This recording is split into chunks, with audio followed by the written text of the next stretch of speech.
Welcome to IT-Conductor. In this quick demo, we'll show you how simple it is to run a start-stop automation and take full control of your system operations. Whether you're preparing for maintenance or bringing systems back online, IT-Conductor handles the sequence automatically, making sure every component starts and stops in the right order, every time. Let's get started. Prerequisites.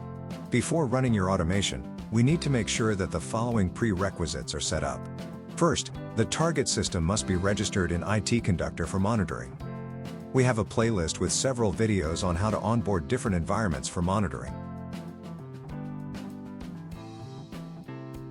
Create a robot user. Associate it with the application, database, or OS user that has the privileges to perform start-stop operations. You also need a local OS user, capable of invoking control commands such as SAP control from the command line. Let's briefly walk through how to create the robot user. From the main menu, navigate to Management, Security, and choose Robots. Here, click Create New Object to open the Technical User Wizard. Enter the name and description.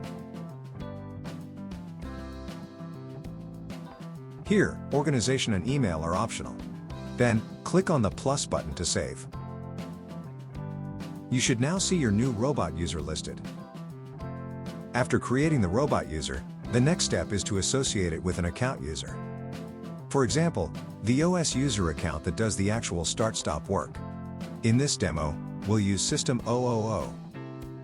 Then click on Accounts. These are the monitoring accounts associated with this system. Click on any of the existing accounts or click the plus button to add a new one. This will open a form where you can link the robot user using the Person drop-down menu.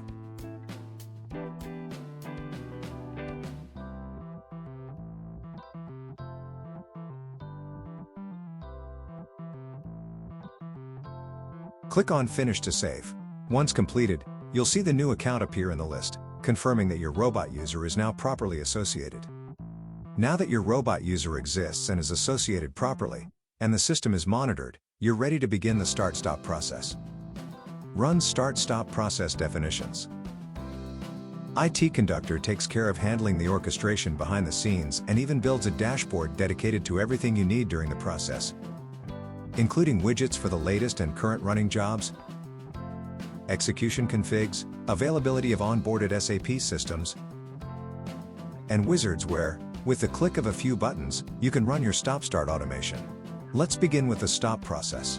On the IT-Conductor Start-Stop dashboard, click on any of the stop wizards. For this demo, we'll go with Oracle. Here, we'll fill in the input parameters. First, choose a system ID from the drop-down menu. This is the list of onboarded systems in IT-Conductor. Next, select the SAP system number, the instance number that specifies which SAP service you're targeting. Check the Start-Stop app servers and database. Choose the Linux system, representing the host machine running the SAP environment.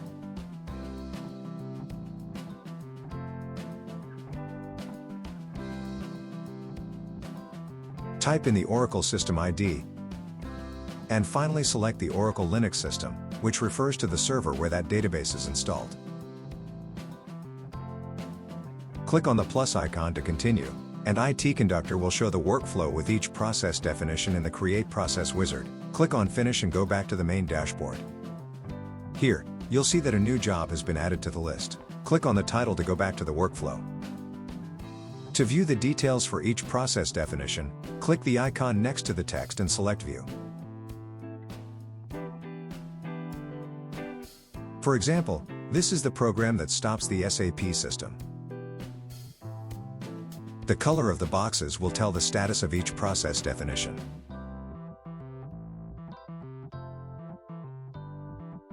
You can also check the execution log of each process definition once the box is turned green.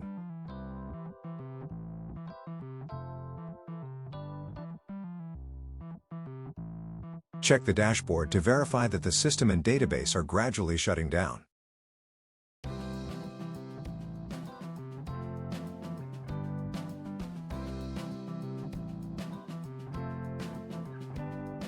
You can also check the availability on the system grid. It'll take a few minutes until the bar drops to 0%.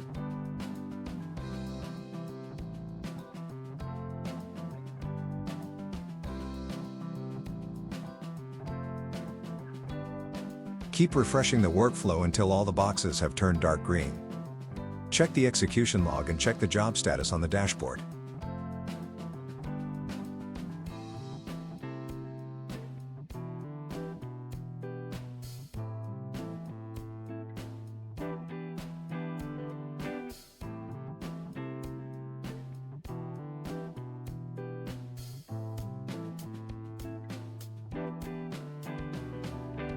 Now, for the start process, we're going back to the dashboard.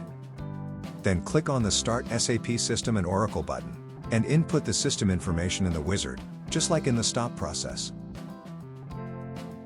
Both start and stop processes can be triggered to run immediately or scheduled to run at a later time.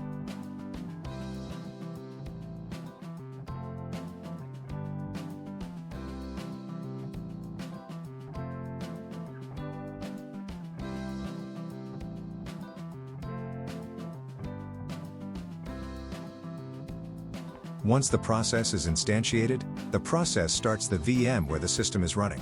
You'll see the boxes changing color and will know when the process is done.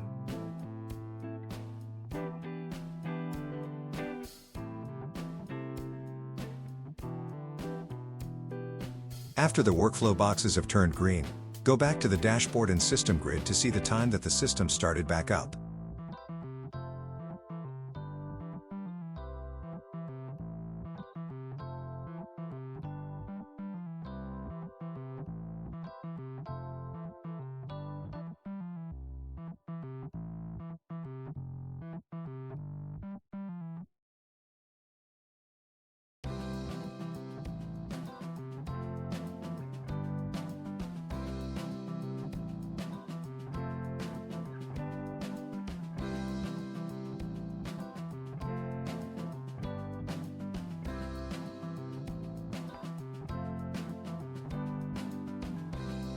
Session Recap. To recap this session, we have learned how to create a robot user in IT-Conductor with the required privileges, explored the Start-Stop dashboard, run a Start-Stop process automation, and monitored their execution in real time, reviewed logs, and used the dashboard to track system status over time. With IT-Conductor's Start-Stop automation, you can standardize and simplify your maintenance windows and gain visibility into automated operations. You can learn more about IT-Conductor's capabilities by visiting our wiki or watching our other videos. Thanks for watching.